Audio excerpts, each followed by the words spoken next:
Tamuka. Mavota here. Mavota nguvai. Mapasti 5 mamukira. Ndokumukira achiri makuseni kaya.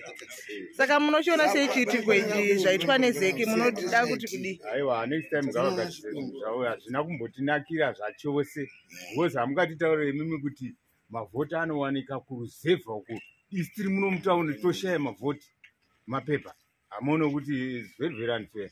Nezuro tingadai takatovhota takapedza nazvo. Hamusi kuona kuti matipinza imwe busy siri right. Nezuro takaswera pano nhasi zvetomukira.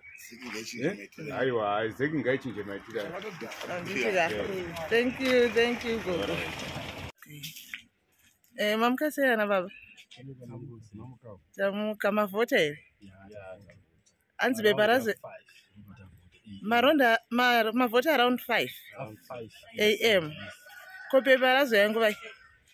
Sisters work more frequently, but we just use them between 12 and 1. That's what some people say. Once between 12 and 1. All right. At least in of water. At least of water. All right. Thank you so much. Mapedza kuvhota ndiapi machallenges kana kuti matambudziko amasangana nawo? Matambudziko atasangana nawo ndekuti taswera tabva kuma 7 o'clock nadatosvika panapa. Kuti tivhote zvikanzi kune maballot papers auya, saka takumbomirira. Saka tamirira zuva rese takamirira tikatozombodzokeera kumba takunzwa nzara. Kubva tazodzokazve kusvikomirirazve.